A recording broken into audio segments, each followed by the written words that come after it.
सूबे की कानून व्यवस्था तोड़ रही दम, लाठी गोली के बाद चलने लगे बम। लखनऊ में वकील की हत्या, तोड़ फोड़ और जाम, पुलिस प्रशासन पूरी तरह नाकाम।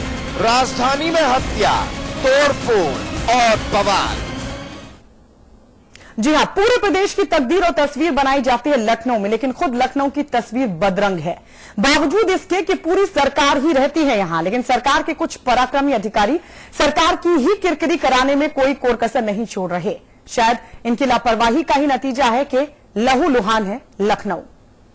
सूबे की कानून व्यवस्था तोड़ रही दम, लाठी गोली के बाद चलने लगे बम। लखनऊ में वकील की हत्या, तोड़ फोड़ और जाम, पुलिस प्रशासन पूरी तरह नाकाम। राजधानी में हत्या, तोड़ फोड़ और बवाल। जी हां, राजधानी में हत्या, तोड़फोड़ और बवाल लगातार हो रहा है। इसलिए सवाल ये उठ रहा है कि आखिर राजधानी जहां पर सरकार बैठती है वहां पर हो क्या रहा है। सभी खास मेहमान हमारे साथ जुड़ चुके हैं। बीजेपी के नेता मनीष शुक्ला हमारे साथ हैं, कांग्रेस के प्रवक्ता अमरनाथ अग्रवाल हमारे साथ हैं, इसके अलावा समाजवादी पार्टी के नेता संजीव मिश्रा और लखनऊ हाईकोर्ट की अधिवक्ता रंजना अग्निहोत्री और हमारे मैनेजिंग एडिटर अमिताभ अग्निहोत्री जी भी हमारे साथ जुड़ चुके हैं। लेकिन उससे पहले आपको बता दें, दरअसल राजधानी में जहां एक वकील की बम से हत्या कर दी गई, वहीं पिछले 2 महीनों में हत्या और लूट की वारदातों से बुरी तरह से लहूलुहान हुआ है लखनऊ। अब सवाल यह है कि जब लखनऊ में अपराध बेकाबू है तो पूरे सूबे में कैसे काबू हो पाएगा। जिसका खून न खोलो, खून नहीं वो पानी है। वकील एकता जिंदाबाद, अशक्ति यादव मुर्दाबाद, मुर्दाबाद। ये गम और ये गुस्सा जायज ही लगता है, क्योंकि तहजीब, नजाकत और नफासत की नगरी लखनऊ आज गम के घरौंदे में है, वो भी अपने ही जख्मों से जार जार होकर।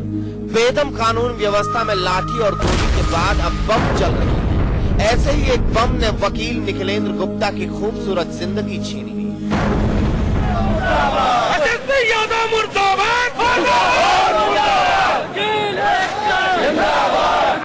मृतक वकील के साथी अब सड़कों पर हैं। हंगामा, जाम और तोड़फोड़ के आगोश में है अदब की नगरी। इनके गुस्से का गुबार सरकार और एसएसपी साहब के गले को छू रहा है। बड़े साहब से सवाल पूछा तो बड़ी बड़ी बातें करके चलते बने, मीडिया के माइक पर चैलेंज की ज्योत जलाकर। हम स्पॉट को अभी देख कर आए हैं, वहां पर पूरी तरह से फॉरेंसिक एनालिसिस चल रही है। कुछ लोग सस्पेक्ट्स के नाम बताए गए हैं, उनमें से कुछ लोग हमने ऑलरेडी डिटेन कर लिए हैं और जो मेन सस्पेक्ट्स हैं उनको हम लोग डिटेन करने अभी जा रहे हैं। हम आरोपियों को जरूर पकड़ेंगे। This is a challenge for Lucknow police and we accept the challenge. इसे कहते हैं अपने मुंह मियां मिट्ठू बनना। वैसे भी चैलेंज और चुनौती आपके मुंह से तो कतई अच्छे नहीं लगते साहब, क्योंकि पिछले 2 महीनों में 36 से ज्यादा हत्या, 2 दर्जन से ज्यादा लूट, शराबी जहर के कहर से काल कलवित तो हो ही चुके हैं 53 लोग। उनकी चिताएं भी पूछ रही हैं, क्या हमारी मौत चैलेंज नहीं थी? जवाब पूछते हैं तो जनाब भड़क जाते हैं। यूजलेस, बेसलेस आरोप। चलिए नेक्स्ट। नहीं, आप सवाल छोड़िए, इन्हीं 3 मुद्दों पे सवाल कीजिए। अब किसकी खता कहें और किसको खुदा कहें? बीजेपी कह रही है, जब सरकार के मन मंशा ही दूषित राजनीति में फंसी हो तो ये दशा निश्चित ही है। जनवरी माह में 15 हत्या हैं, 14 लूट हैं। गोमती नगर में 45 मिनट में 4 लूट की घटनाएं हो गई। पत्रकारों पर हमला होता है। शराब में 53 लोगों की मौत होती है। हुसैनगंज में 1.5 करोड़ की लूट होती है।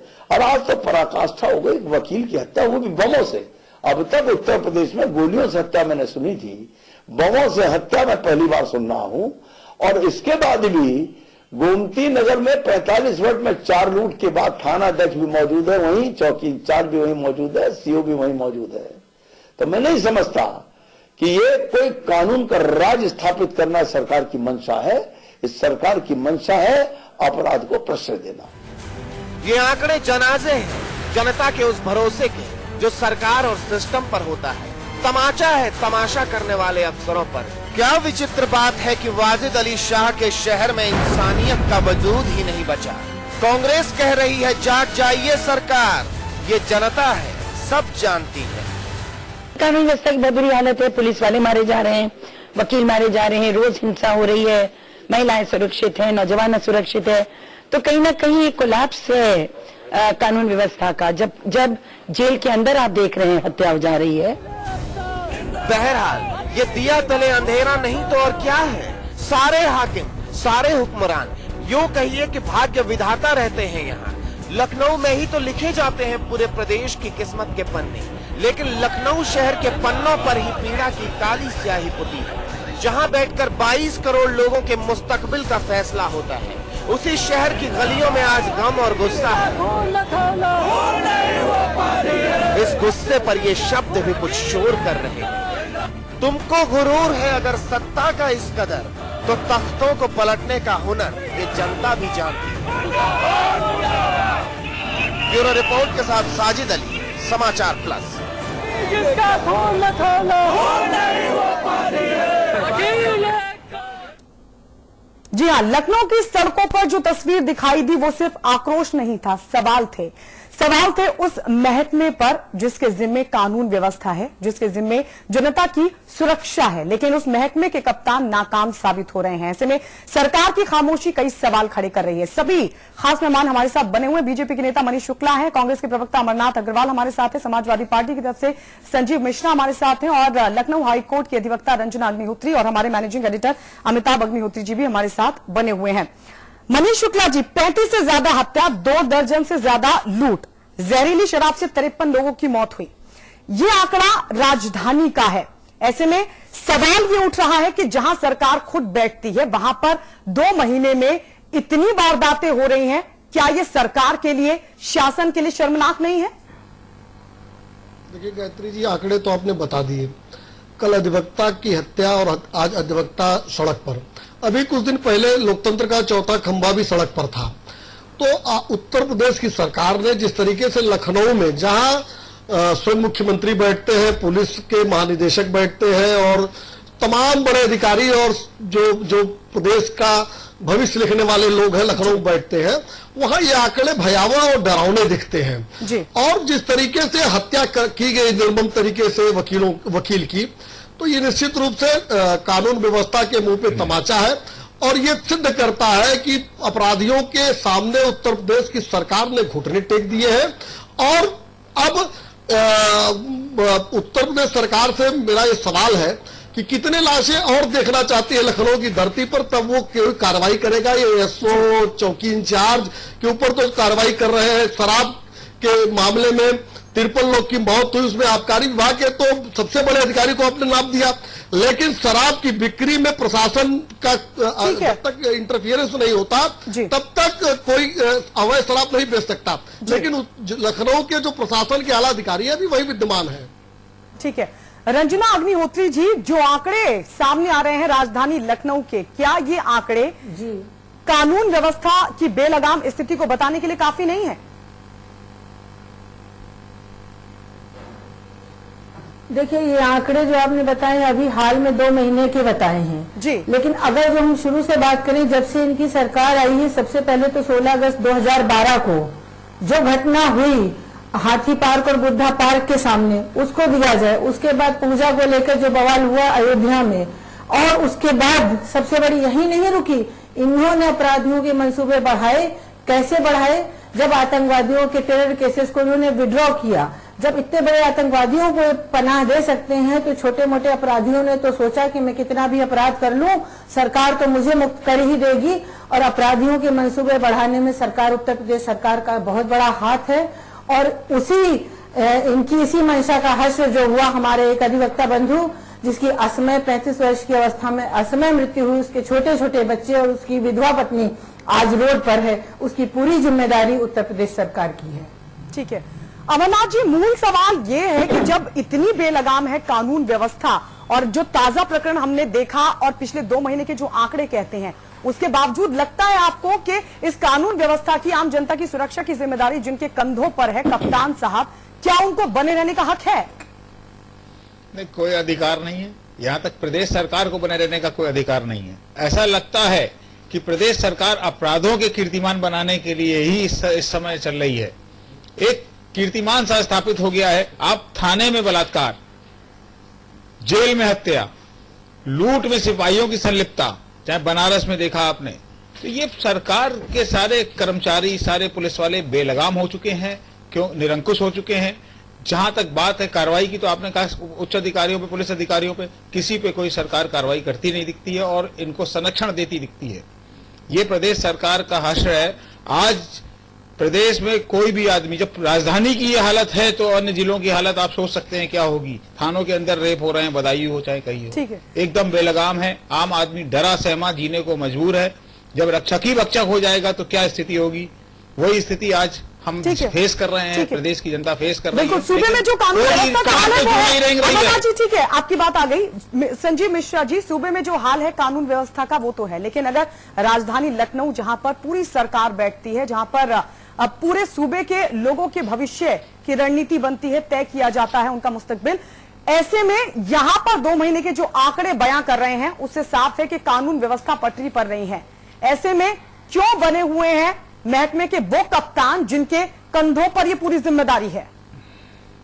देखिए, मैं आपको बता दूं, बहुत साफ मैं कहना चाहता हूं कि उत्तर प्रदेश की सरकार को जिस तरीके से कानून व्यवस्था के नाम पर घेरने की बात है, ये उचित नहीं है। अगर आपसी रंजिश में कोई भी वारदात हुई है तो निश्चित रूप से यहाँ का पुलिस महकमा जिम्मेदार होगा और मुख्यमंत्री जी निश्चित रूप से बहुत सख्त कार्रवाई करेंगे। जहां तक सवाल इस बात का है कि 2 महीने के अंदर, तो मैं इतना बता देना चाहता हूं कि जो विरोधी दल हैं उनकी एक मैं समझता हूं कि ये साजिश है, क्योंकि पिछले सरकार में 3-3 सीएमओ की हत्या हुई थी। पिछली सरकार में 2 दर्जन ऐसी बातें हुई थी। सवाल इस बात का नहीं है, सवाल इस बात का है कि अंकुश जहां तक लगाने की बात है, मुख्यमंत्री जी बहुत सख्त कार्रवाई करने जा रहे हैं इस विषय पे। मैं खुद वकील हूं और मैं वकीलों से सहानुभूति रखता हूं और मैं बता देना चाहता हूं कि इस पर इतनी सख्त कार्रवाई होगी कि निश्चित रूप से एक मिसाल कायम। जी अमिताभ जी, 2 दर्जन से ज्यादा जो लूट हुई है, हत्याओं को तो चलो इन्होंने आपसी रंजिश का नाम दे दिया, लेकिन जो 2 दर्जन से शराब से जो लोग मरे हैं, क्या वो भी विपक्ष की, क्या वो भी विरोधियों की साजिश है? समाजवादी पार्टी के जो प्रतिनिधि हमारे साथ हैं, संजीव मिश्रा, उनकी बात बहुत चौंकाती है।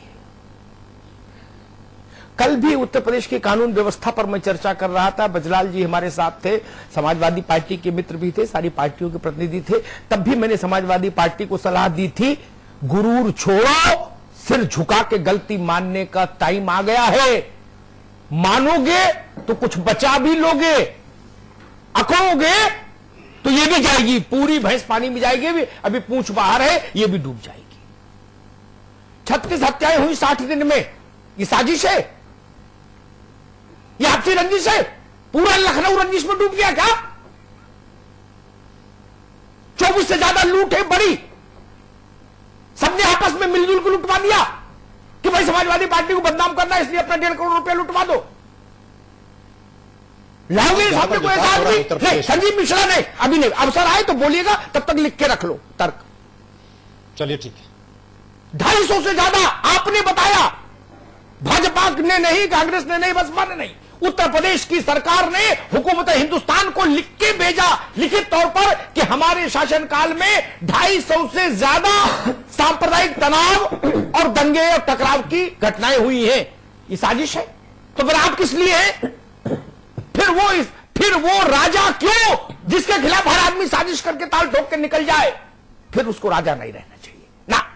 अगर इतना कमजोर शासन हो कि हर एरा गैरक नथु खैरा साजिश कर ले उसके खिलाफ, और वो केवल यही रोना रोए अटारी पर खड़ा होके कि देखो देखो मेरे खिलाफ साजिश हो रही है, नहीं, उसको राज करने का अधिकार नहीं। फिर राजा का राजत्व दिखना चाहिए। गाजीपुर, बलिया, देवरिया, फर्रुखाबाद, कंपिल, संकिसा, मऊ, आजमगढ़, समझ आती है बात? हुकूमत बहुत दूर है भाई, मंत्री जी दूर है, मुख्यमंत्री जी दूर है, गवर्नर साहब दूर है, आईजी डीआईजी सब दूर हैं, समझ आती है बात? अरे लखनऊ में तो पूरा अमला है भाई, आपकी पुलिस किस किस को कहे, लेकिन समाजवादी पार्टी सीखने को तैयार नहीं है। वो गुरूर नहीं छोड़ना चाहती, मेरे कहे से क्या छोड़ेंगे गुरूर, जब मुलायम सिंह जी के कहने से नहीं छोड़ रहे। कल उन्होंने कहा कि भाई तुम लोग भ्रष्टाचार में लिप्त हो, मंत्री लोग पैसा पैदा कर रहे हो, पार्टी डूब जाएगी। जब उनकी नहीं सुन रहे तो मेरी क्या खाक सुनेंगे? इतनी काबिल पुलिस मैंने दुनिया में नहीं देखी। एक महिला के साथ नशे से किस्म का दुर्व्यवहार, दुष्कर्म हुआ और उसके बाद वो महिला मार दी गई मोहनलालगंज में। उसकी एक किडनी 7 वर्ष पहले पीजीआई में अपने पति को डोनेट कर चुकी थी, रिकॉर्ड में था। पुलिस ने पोस्टमार्टम रिपोर्ट जो बनाई उसमें दोनों किडनी दिखा दी। मैंने ये सवाल उठाया था संजीव मिश्रा, आपका एक डीआईजी था, क्या नाम था उसका, नवनीत सिकेरा। उसने कहा था इस मेरी जांच में एक गलती मिल जाएगी तो इन्वेस्टिगेशन करना जिंदगी भर के लिए छोड़ दूंगा, बेल्ट उतार के रख दूंगा। क्या हुआ? छोड़ दिया उन्होंने काम, छोड़ दिया, आईजी हो गए, छोड़ दिया। ऐसे लोग शासन चलाएंगे तो यही होगा जो लखनऊ में हो रहा है। एक सवाल पूछ लूं आपसे, बताइए। 23 करोड़ लोगों का सवाल है। यही कप्तान कानपुर में था, गणेश शंकर विद्यार्थी मेडिकल कॉलेज में घुसकर बच्चों पर लाठीचार्ज हुआ। आप कोई तर्क दो, आपका वो जो विधायक था वहां, वो कोई तर्क दे। राजनीतिक लोगों की बात पर मैं बहुत भरोसा नहीं करता। मामला गया सड़क में, आप लोगों ने सुना नहीं, लाठी चलवाई बच्चों पर, डॉक्टर्स पर। बच्चे गए इलाहाबाद हाई कोर्ट की लखनऊ बेंच। लखनऊ बेंच ने सिंगल हियरिंग में चीफ सेक्रेटरी को डायरेक्ट किया कि विद इन 24 आवर्स इस कप्तान को यहां से रिमूव करके कोर्ट में कंप्लाइंस रिपोर्ट दाखिल करो। तो आपकी मजबूरी हो गई इसको हटाने की। जो आदमी हाई कोर्ट के द्वारा हटाया गया हो कानपुर से, उसको आपने लखनऊ लाके बैठा दिया इसलिए कि कानपुर में आपने एवरेस्ट फतेह की, कीर्तिमान बनाया, इसलिए लखनऊ को आपकी जरूरत है। साफ सुथरा आदमी नहीं मिला राजधानी के लिए। और ईश्वर के लिए इन तर्कों को विश्राम दीजिए। मेरे खिलाफ साजिश हो रही, मेरे खिलाफ साजिश हो रही, मेरे खिलाफ साजिश हो रही, घेरने की कोशिश हो रही। क्या घेरने की कोशिश है? 36 मर्डर को 30 बता दे तो घेरने की कोशिश नहीं होगी, तब ठीक है। ये क्या बात है भाई? सत्य को स्वीकार करने का साहस रखिए। जो भी सत्ता में होगा उसे सुनना पड़ेगा, कटघरे में खड़ा होना होगा, अपना उत्तर देना होगा। मुझे इस उत्तर प्रदेश को इस बात का उत्तर चाहिए कि जिसके लिए हाई कोर्ट ने कहा कि यह आदमी कानपुर का कप्तान रहने लायक नहीं, उसको आपकी सरकार ने हठधर्मिता करके, जिद करके लखनऊ का कप्तान क्यों बनाया? जवाब तो देना पड़ेगा ना। उत्तर प्रदेश की सबसे बड़ी अदालत ने जिसके लिए कहा कि यह आदमी यहां कप्तान रहने लायक नहीं, उसको आपने और बड़ी जगह दे दी। बोले हाई कोर्ट को ठेंगा दिखाएंगे। क्यों? क्योंकि हम सत्ता में हैं। अरे बसपा ने मांग की होती आप ठुकरा देते, भाजपा बोली होती ठुकरा देते, कांग्रेस बोली होती ठुकरा देते, मान लेता। ये आपके प्रतिस्पर्धी दल हैं। हाईकोर्ट तो चुनाव नहीं लड़ता, हाईकोर्ट तो जात की राजनीति नहीं करता, हाईकोर्ट तो मजहब के दायरों में नहीं सोचता। उसने कहा था ना ये तो याद होगा। तो आपने कानपुर से हटाया तो लखनऊ लाके बैठा दिया। बीच में बोलने का मौका मिले तो मैं आपको मौका मिलेगा, लेकिन आपने बात जहां से शुरू की वही तरीका ठीक नहीं था कि सरकार को घेरने की कोशिश हो रही है कानून व्यवस्था पर। पांडुचेरी की सरकार पर सवाल करेंगे, उत्तर प्रदेश में बम चलेगा, और सवाल तमिलनाडु की सरकार से पूछेंगे और कर्नाटका के मुख्यमंत्री से। यहां की सरकार राजा बाबू है, उससे पूछना गुनाह है क्या? वोट आपको देंगे और सवाल किससे करेंगे? यह तर्क ठीक नहीं। संजीव मिश्रा जी, जो पहले एसएसपी थे, यशस्वी जी से पहले प्रवीण कुमार, उनको जब आपने हटाया था आधिकारिक तौर पर आपने कारण भी नहीं बताया था।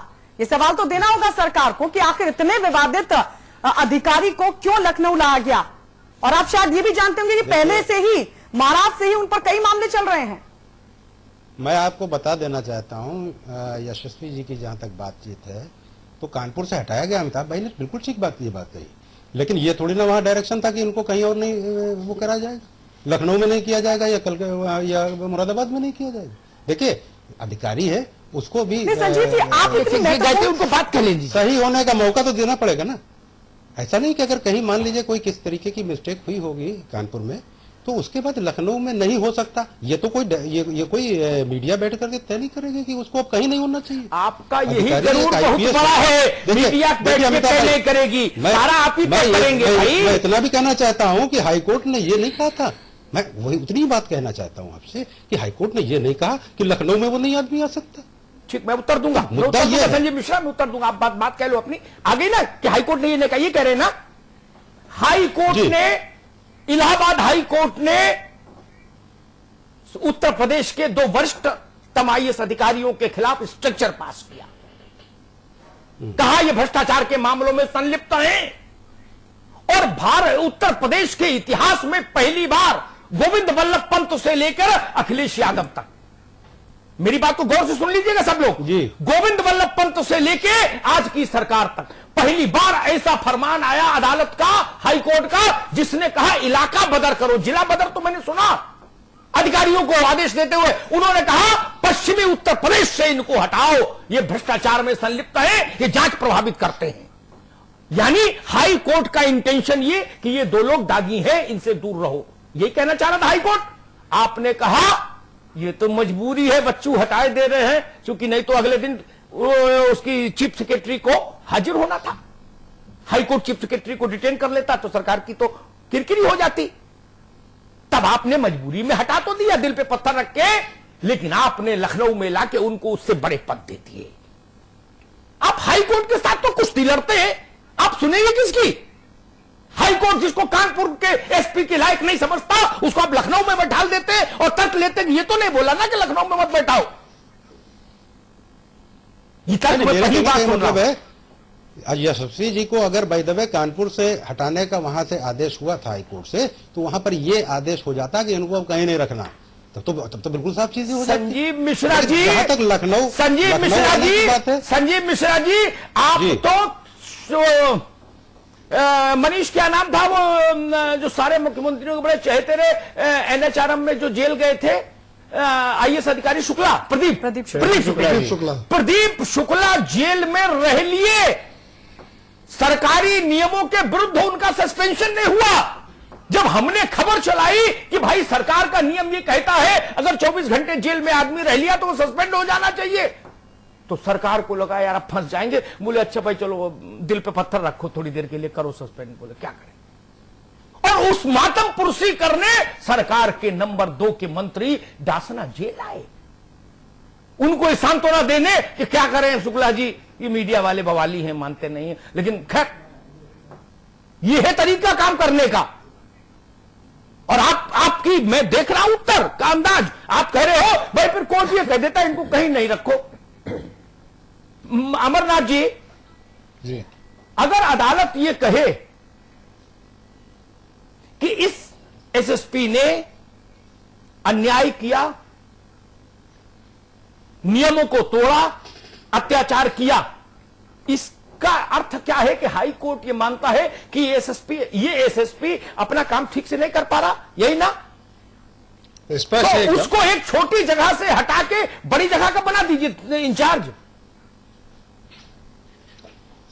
इनकी बात से ये बात साफ हो रही है कि हाँ स्पेसिफिक ऑर्डर चाहिए, बाकी कोई अधिकारी है नहीं उस यशस्वी यादव के अलावा, इनके प्रदेश में कोई और अन्य अधिकारी IPS अधिकारी है ही नहीं जो काबिल हो, सक्षम हो इनके एजेंडे को पूरा करने के लिए, वही सक्षम है।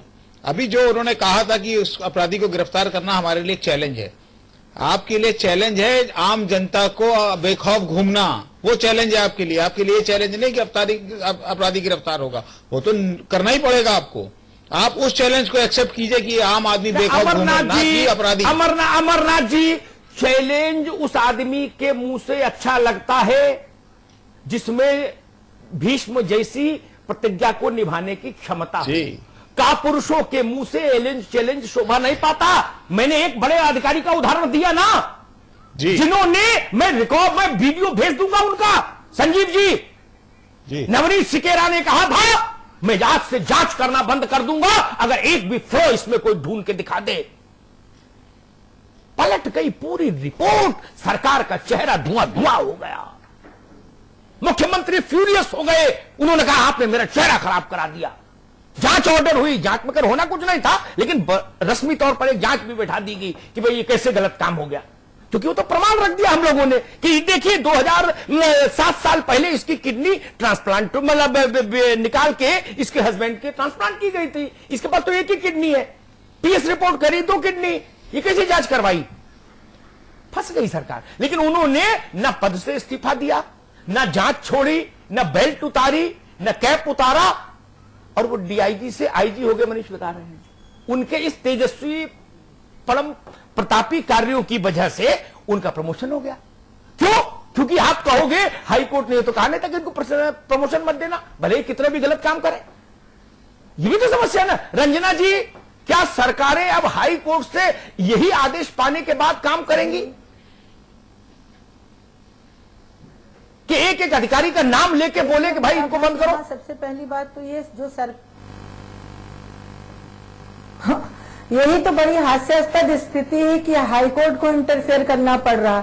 मान लीजिए एसएसपी यादव के केस में अगर हाईकोर्ट ने आदेश किया था कि इनको यहां से जिला बदर किया जाए, तो यहाँ पर सरकार की ये जिम्मेदारी थी कि हाईकोर्ट के ऑर्डर की, जो हाईकोर्ट ने आदेश दिया था, उसके सम्मान में ये देखते कि किन कारणों से हाईकोर्ट ने इस तरीके का आदेश दिया है, एक अधिकारी के ऊपर इस तरीके की टिप्पणी की है। ये बहुत सीरियस मैटर था और इसको पूरी इंक्वायरी करनी चाहिए थी। इंक्वायरी करने के बाद गवर्नमेंट को, सरकार को खुद ब खुद ऐसा स्टेप लेना चाहिए था जिससे कि ये चीज दोबारा जो है सामने ना आती, ना हमको और आपको सामने ये बात कह के अधिकारियों के अगेंस्ट जिस तरीके की टिप्पणियां हो रही हैं, समाज में उससे छवि भी बहुत खराब होती है। इस जी अच्छा, एक बात मैं कहूंगा संजीव जी, एक शब्द है कानून में, अदालतों में उसका बड़ा इस्तेमाल होता है। कोशिश में ही नहीं थी कि कुछ एक्शन लिया जाए। ठीक है रंजना जी, ठीक है, ठीक है, सम्मान करना तो मजबूरी होती है। हाईकोर्ट के ऑर्डर्स को तो ये सुने ही ना। जो संविधान के अनुच्छेदों और अदालत के फैसलों के संदर्भ में बार बार उद्धृत किया जाता है, और वो शब्द आज से नहीं, जब से हमने संविधान स्वीकार किया तब से वो मान्य है और दुनिया भर में मान्य है हमारे यहां। लेटर एंड स्पिरिट, ठीक है ना? लेटर एंड स्पिरिट का अर्थ मालूम क्या होता है? शब्द और उनमें निहित भाव दोनों का सम्मान सरकार को करना चाहिए। समझ गए ना? बिल्कुल ठीक। लेटर एंड स्पिरिट शब्द ही इसलिए चला, ये ब्रिटेन से आया था, वहां की डेमोक्रेसी से, जहां से हमारे संविधान का मूल स्वरूप आया। लेटर एंड स्पिरिट का मतलब क्या होता है? जो कहा वो तो करो ही, और उसकी जो मंशा है उसका भी पालन करिए। बेईमानी तब शुरू होती है जब हम कहते हैं मेरे ठेंगे पे ये लिखा तो है ही नहीं, हम तो मौज में, वहां से बेईमानी शुरू होती है। अगर संविधान ने यह कहा है कि महिलाएं, दलित और अल्पसंख्यक ये विशेष फोकस में रहे, तो इसका मतलब एक एक चीज लिखने की जरूरत नहीं कि गुरसाईगंज में भी इनकी सुरक्षा हो। बोले ये तो लिखा नहीं संविधान ने, इसलिए हमने गुरसाईगंज में इनको कूट दिया दबा के। ये तो तर्क नहीं चलेगा ना। आप तो ये भी तर्क दे सकते हो कि ये तो लिखा ही नहीं था कि दलितों को कन्नौज में सुरक्षा मिले, हमने कन्नौज में मार दिया। ये तो तर्क नहीं चलेगा ना। मूल भाव क्या है कि भारत का संविधान चाहता है इनकी हिफाजत हो, इनकी ओर विशेष ध्यान दिया जाए।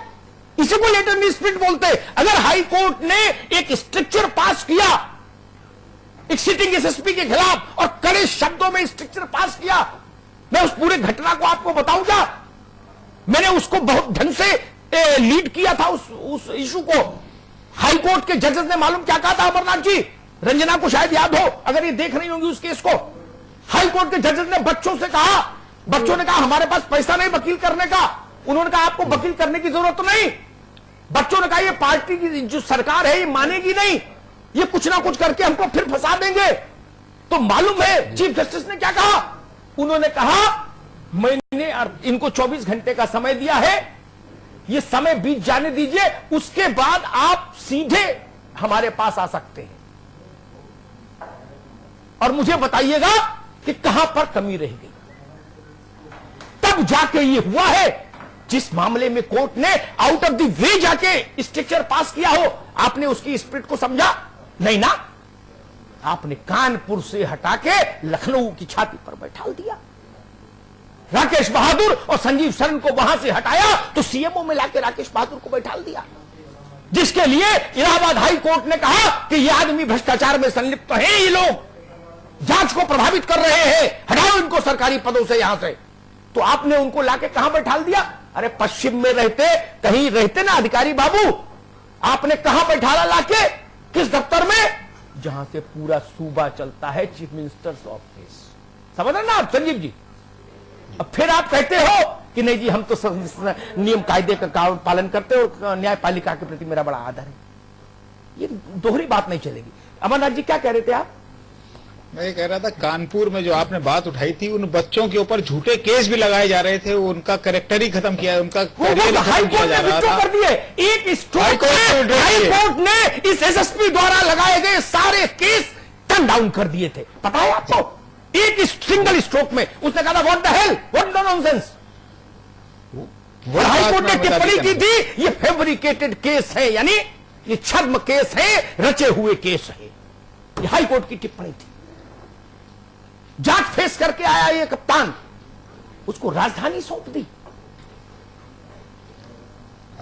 पुलिस वालों के लिए यहां पर चूंकि पुलिस वालों के लिए और भी काम है ना, डीजी के दफ्तर में 85 आईपीएस वहां नौकरी डीजी के दफ्तर में अटैच है। क्या दिक्कत थी? ये भी रह लेते वहां थोड़े दिन। संजीव जी, जनता समझदार है, वो उत्तर मांगती है, उत्तर मांगती है मित्र। अमिताभ जी, दुखद है जो लखनऊ में हुआ, जो वकील की हत्या हुई। मैं खुद वकील हूं, मैंने आपसे पहले ही कहा, मैं खुद वकील हूं और निश्चित रूप से ये दुखद है और इस घटना की जितनी भी निंदा की जाए वो कम है। लेकिन सवाल जहां तक इस बात का है कि शासन प्रशासन का, तो निश्चित रूप से बेहतर कार्रवाई होगी, इस पे बहुत सख्त कार्रवाई होगी। और मैं एक चीज और मैं कहना चाहता हूं अमिताभ जी, मेरी भी बात सुन लीजिए। जी जी जी भैया। उत्तर प्रदेश में जो मुख्यमंत्री जी हैं अखिलेश यादव जी, क्या विकास कामों में कोई कमी रह जा रही?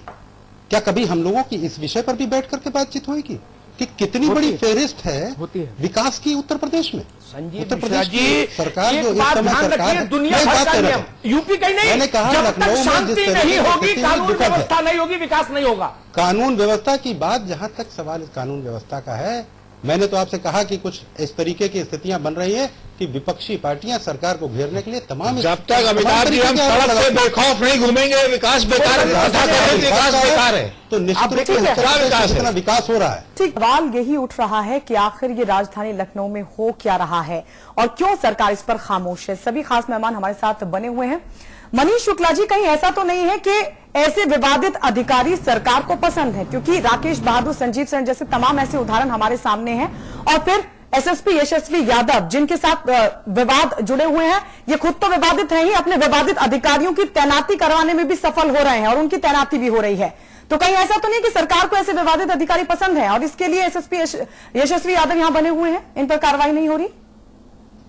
देखिए गायत्री जी, प्रशासन शासन की मंशा से चलता है और यशस्वी यादव जी यहां आए, उनके साथ महाराष्ट्र से चला यश लखनऊ तक पहुंचा। कानपुर में एक सीओ थे जिन्होंने एक चर्चित हत्याकांड के अपराधी का माथा चूम लिया था, उसका भी अपॉइंटमेंट उन्होंने यहां करा दिया। धर्मवीर यादव के बारे में बताने की जरूरत नहीं है, बरेली, मुरादाबाद, मथुरा, जौनपुर तक उन्होंने क्या किया। तो कहीं ना कहीं सरकार की नीयत में खोट है और वो वायस होकर नियुक्तियां कर रही है और उसका नुकसान जनता को अल्टीमेटली उठाना पड़ रहा है। तो आप जी देखिए, लोग बहस कर रहे थे कि वहां कोर्ट का क्या ऑर्डर है। देखिए, सरकार के ऊपर सवालिया निशान उसी समय उठ जाता है जब कोर्ट को कानून व्यवस्था या विभिन्न इश्यूज पे इंटरफियर करना पड़े। उत्तर प्रदेश में चाहे वो कर्मचारियों का हड़ताल का मामला रहा हो, चाहे आतंकवादियों को छोड़ने का मामला हो, चाहे ये कानपुर मेडिकल कॉलेज में, न्यायालय को इंटरफियर करना पड़ा, मतलब सरकार फेल कर गई। और उत्तर प्रदेश में जो हालात है, मथुरा में हत्या जेल में हुई, जेल में उसको गोली मारी गई और फिर उसको हॉस्पिटल ले जाते समय फिर एम्बुलेंस में गोली मारी गई। मैं जौनपुर गया था परसों, जौनपुर व्यस्ततम चौराहे पे मुनीम को 4 गोली मार के उससे पैसा लूट लिया गया और वही त्रिलोचन महादेव दिन दहाड़े फिल्मी स्टाइल में लोग अपराध कर रहे हैं। तो हम केवल इन अधिकारियों को न देखें, निश्चित रूप से शासन की नीति और नीयत में खोट है, वो काबू में नहीं रखना चाहती और कहीं न कहीं अपराधियों को सरकारी संरक्षण प्राप्त है, इसलिए इतना बेखौफ है। और प्रदेश की जनता उत्तर प्रदेश की इस लापरवाही कहिए या गैर जिम्मेदाराना रवैये के नाते उसका खामियाजा भुगतने के लिए मजबूर है आज। जी अमरनाथ जी, और क्या वजह हो सकती है जिस शख्स का, जिस अधिकारी का बायोडाटा विवादों से भरा पड़ा है और उसकी मौजूदगी में राजधानी की जो सुरक्षा व्यवस्था है वो बेलगाम हो चली है? ऐसे में अगर सरकार खामोश रहती है तो इसका मतलब क्या है? मंशा पर सवाल तो है ही। सीधा सा मतलब है गायत्री जी, सरकार के एजेंडे में जनता नहीं है, सरकार के एजेंडे में भ्रष्ट और अक्षम अधिकारियों का बचाव है। आप सीधी सी एक लाइन की बात है कि अपराधी कहता है मेरे सिर पे पुलिस का हाथ, पुलिस कहती है मेरे सिर पे नेता एसपी एमएलए का हाथ। जनता का तो यह हाल होना ही होना है। आप हर जगह हर मुद्दे पे देख लीजिए, चाहे वो जेल में जाके अधिकारियों से मिलना हो, जेल में कैदी अधिकारियों से मिलना हो, चाहे इस तरह के अधिकारियों को बचा के और अच्छी पोस्टिंग देना हो, सरकार हर वो काम कर रही है जिसमें इस तरह के अधिकारियों को लाभ पहुंच रहा है और जनता के बारे में कभी सरकार ने नहीं सोचा है। हर मुद्दे पे जनता ही का नुकसान हुआ है और आगे भी जनता का नुकसान होता रहेगा। सरकार इस बारे में गंभीर नहीं है। नेताजी ने भी कहा अपने मंत्रियों से कि आप भ्रष्ट हैं, भ्रष्टता में लगे हैं, लेकिन नेताजी ने जनता में लॉ एंड ऑर्डर के बारे में, कानून व्यवस्था के बारे में जनता की कोई चिंता नहीं जाहिर की। क्यों? कि उस पे अधिकारी उन्हीं के बैठे हुए हैं, चाहते बैठे हुए हैं, वो जो कर रहे हैं करने दीजिए उनको। 53 मर गए, 2-4 दिन की तेजी हुई, गाड़ियां आई गई, काम खत्म हो गया, भूल गए। आजमगढ़ में 38 मरे थे, भूल गए। ये हत्या हुई वकील साहब की, बहुत दुखद है, भूल जाएंगे 2 दिन बाद, काम खत्म हो जाएगा। इस तरीके से शासन चल रहा है, बहुत दुखद है ये। सरकार को आगे आना चाहिए, ईमानदारी से आना चाहिए। अब तो आ जाए जनता के लिए। जी रंजना जी, सरकार की मंशा पर सवाल तो खड़ा होगा ही जब कोर्ट के कहने के बावजूद भी लखनऊ जैसी महत्वपूर्ण जगह पर एसएसपी यशस्वी यादव को तैनात किया जाता है और वो अपने विवादित अधिकारियों की तैनाती करवाने में भी सफल हो जाते हैं। तो ऐसे में सरकार पर सवाल तो उठेगा ही कि आखिर सरकार ऐसे विवादित अधिकारियों को क्यों इतना एनकरेज कर रही है, क्यों प्रमोशन दे रही है, क्यों महत्वपूर्ण जगहों पर बिठाया जा रहा है?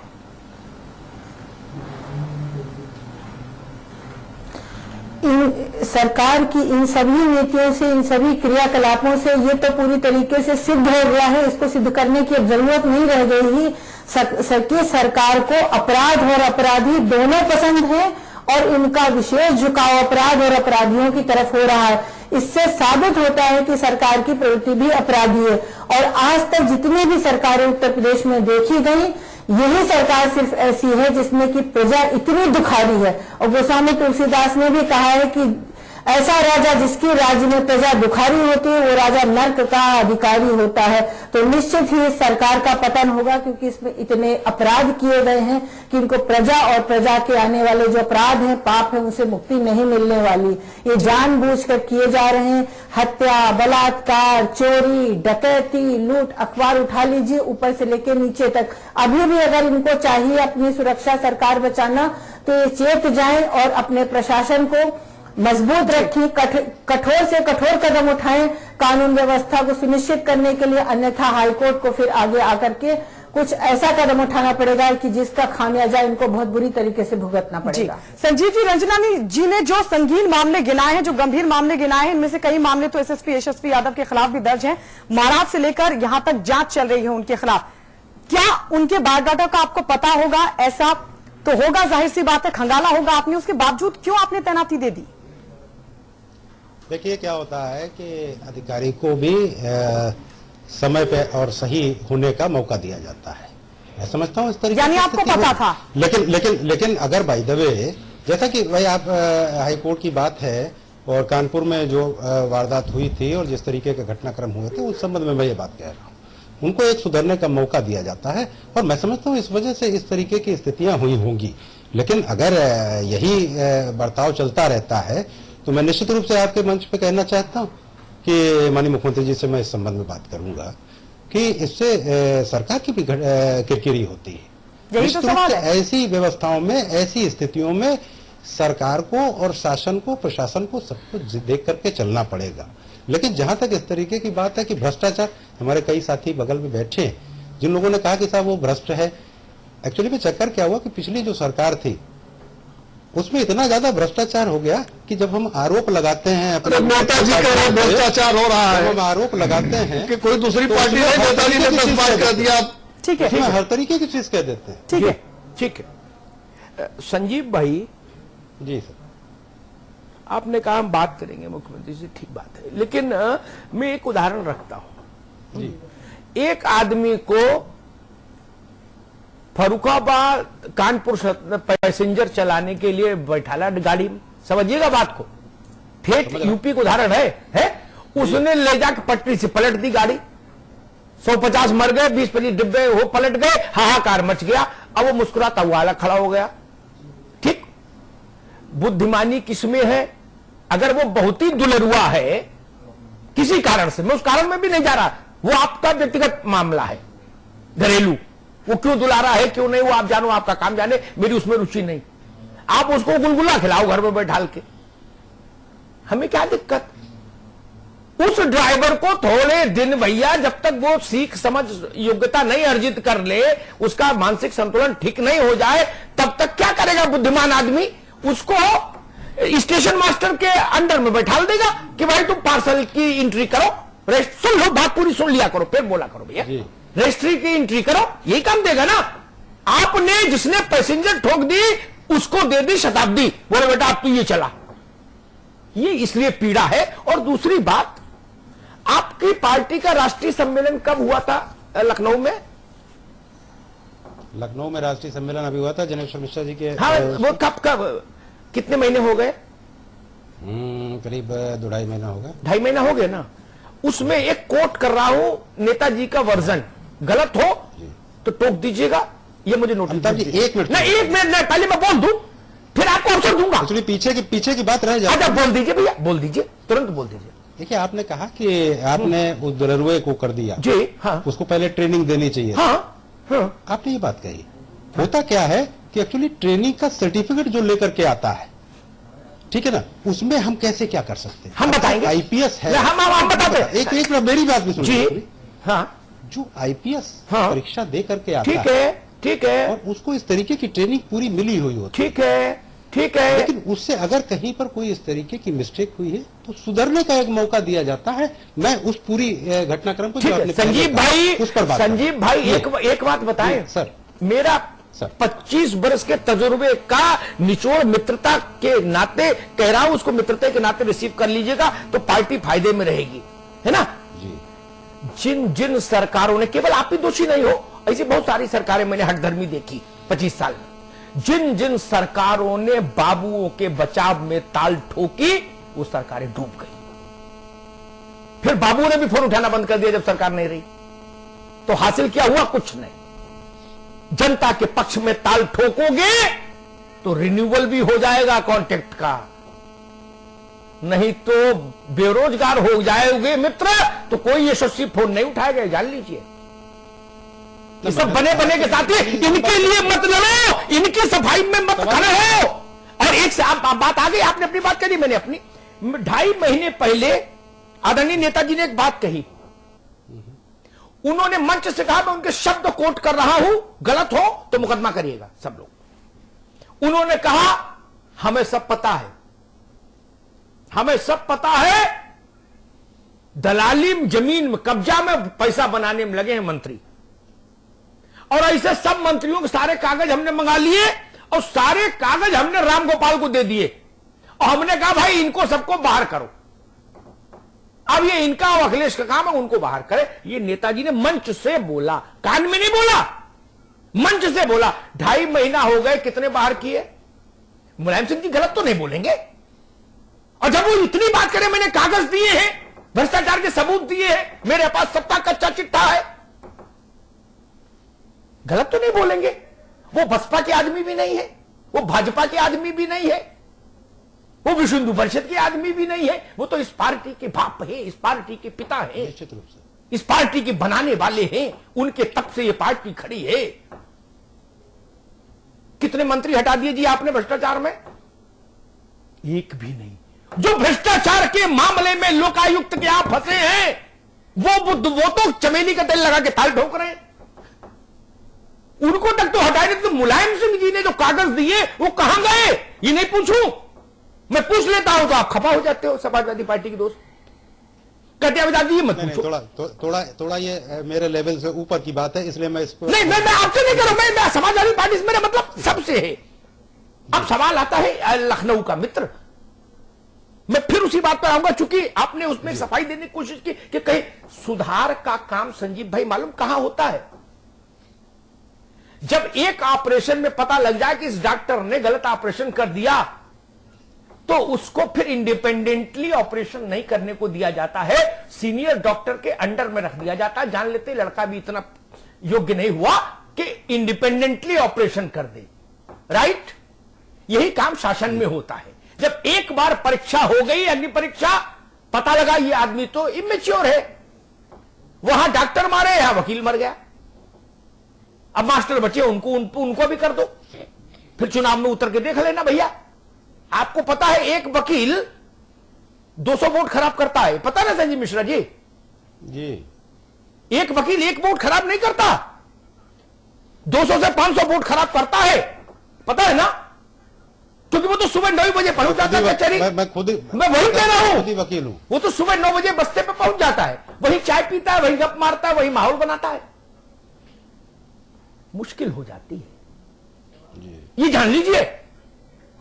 नहीं तो मेरी बात गलत सिद्ध कर दीजिए, कहिए कि नहीं भाई, दुनिया में कोई उदाहरण दे दीजिए कि इस आंख की बजाय इस आंख का ऑपरेशन डॉक्टर ने कर दिया हो, उसे किसी अस्पताल ने स्वतंत्र रूप से दूसरा ऑपरेशन सौंपा हो।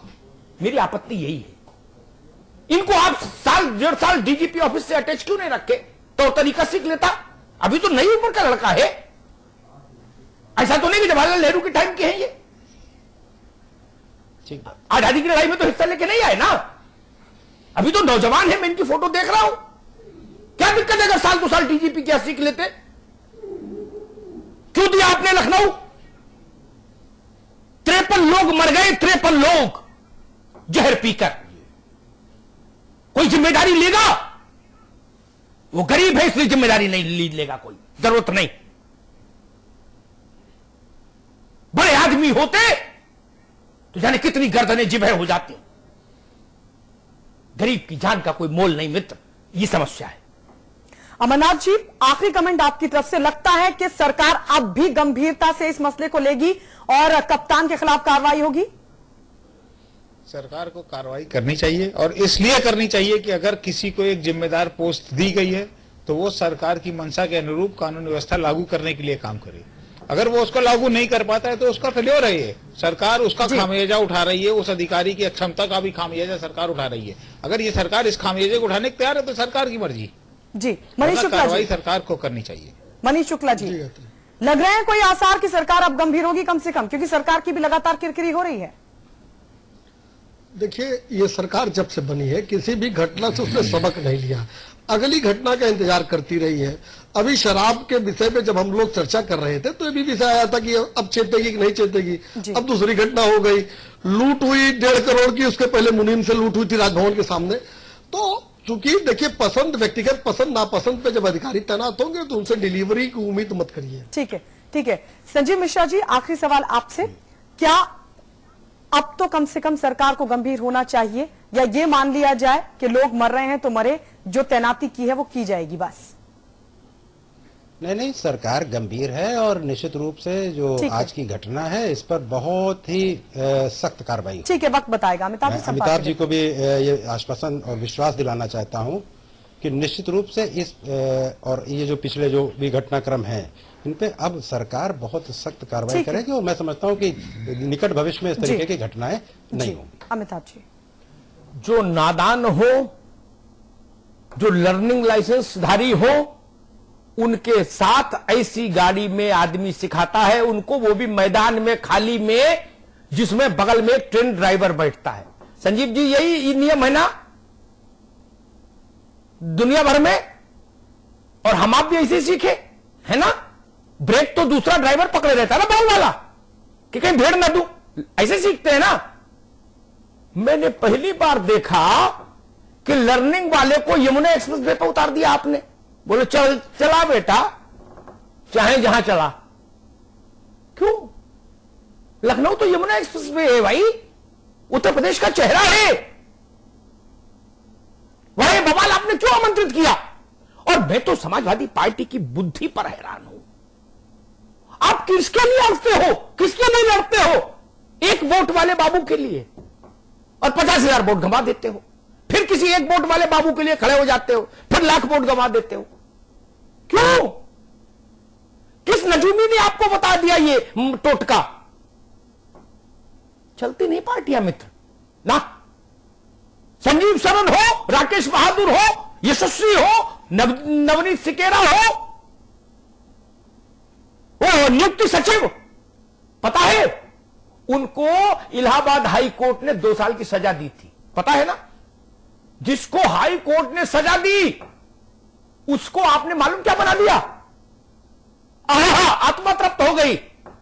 पूरे उत्तर प्रदेश में सारे बड़े नौकरशाहों की तैनाती के मुखिया, बताइए, है?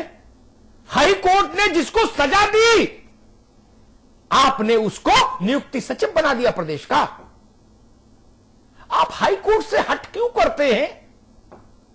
आप यशस्वी के मामले में हाई कोर्ट से हट करते हैं, संजीव सरन राकेश बहादुर के मामले में हाई कोर्ट को ठेका दिखाते हैं, नियुक्ति सचिव के मामले में आप हाई कोर्ट को ठेका दिखाते हैं। क्यों चाहते हैं टकराव? न्यायपालिका के मंतव्य को क्यों नहीं हम समझना चाहते? अदालत के मंतव्य को समझिए, जनता के मन को पढ़िए। और लोकतंत्र में केवल समाजवादी पार्टी नहीं, हर पार्टी को ही समझना होगा। आपका केवल एक ही मालिक है, जनता, जो आपका कॉन्ट्रैक्ट रिन्यू करेगी। ये चंद पूंजीपति, 4 दलाल, 5 पुलिस वाले और 4 कलेक्टर, ये किसी पार्टी को चुनाव जितवा नहीं सकते, जान लीजिए। इस देश में इंदिरा गांधी की पार्टी चुनाव हार के घर चली गई, कांग्रेस 44 पर आ गई। ये चंद लोग जितवा देंगे? उनके पास भी 2G 3G जीजाजी तमाम थे। क्या हुआ? वोट में कुछ हुआ क्या? नहीं ना। किस भ्रम में जी रहे हो मित्र? भ्रम से उबरो। अपने सूबे के जो 22 करोड़ लोग हैं उनको अपना माई बाप मानो। ये सोचो कि आज लखनऊ क्या चाहता है, आज बलिया क्या चाहता है, देवरिया क्या चाहता है, घोसी क्या चाहता है, बदायूं क्या चाहता है। ये सुनो। अगर बदायूं में 3 घटनाएं 4 घटनाएं एक साथ हो रही हैं, पुलिस वाले महिलाओं के साथ दुष्कर्म कर रहे हैं, तो उस कप्तान को हटा दो, किसी की सिफारिश से लगा हो। महल बचेगा तो तैनाती का अधिकार रहेगा ना मित्र।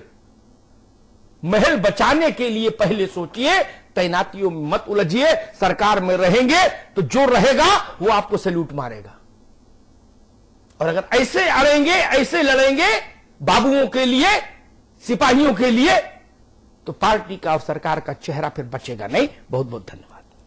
बहुत बहुत शुक्रिया आप सभी का हमारे साथ जुड़ने के लिए। मनीष शुक्ला जी आपका, अमरनाथ जी आपका, संजीव जी आपका, रंजना जी आपका भी बहुत बहुत शुक्रिया, अमिताभ जी आपका भी बहुत बहुत शुक्रिया इस चर्चा में हमारे साथ बने रहने के लिए। बिग बुलेटिन में इतना ही। देखते रहिए समाचार।